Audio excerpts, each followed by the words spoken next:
So what else do we need to find? Well, we need to find tufts and also spindles.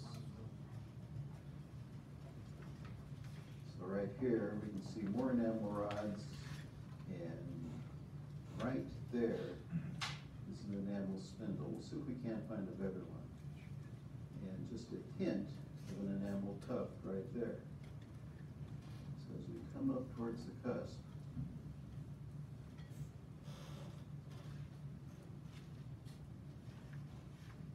there is a textbook enamel spindle right there.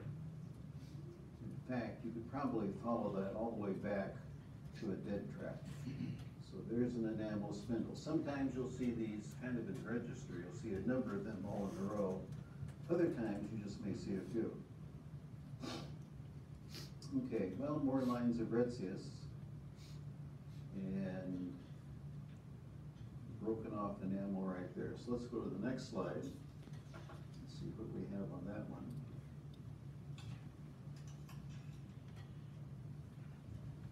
And this is a cross section, and there is a nice enamel tuft right there.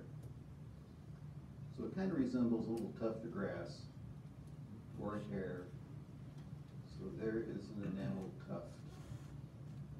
And we can see those enamel rods as they come out. Now you'll need to kind of look around and see if you can't find an area in which there is a nice cross section through some enamel rods.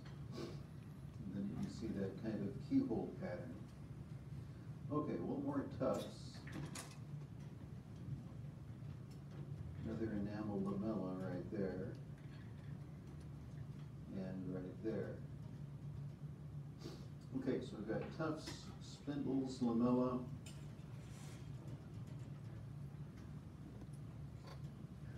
and then this is a section through a multi-rooted tooth, posterior tooth, and there is the gnarled enamel. It's kind of twisted. Is that showing up okay on your? Not very well. Looks gnarly to me. For some reason your monitors aren't the same as mine up here. There is gnarled enamel right in there. Just an area where those enamel rods are kind of twisting around. And then right in there, we can see some enamel rods just about cut in cross section. But you can see the rod and just a tiny bit of that interrod material right next to it, right there. So there's some enamel rods. Now the only other thing that we can find on here would be the enamel stria, or the enamel striations.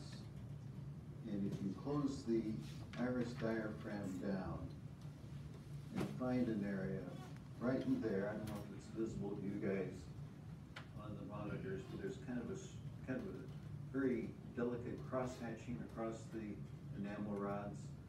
Those are the enamel stria. And you'll come across those from time to time. Very difficult to put a pointer on for a lab practical.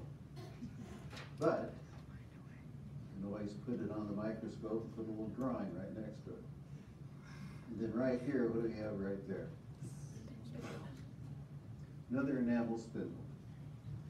And there's that EEG. And notice on this slide, there's a number of enamel spindles right in here. Okay, and there's some interglobular dentin right there.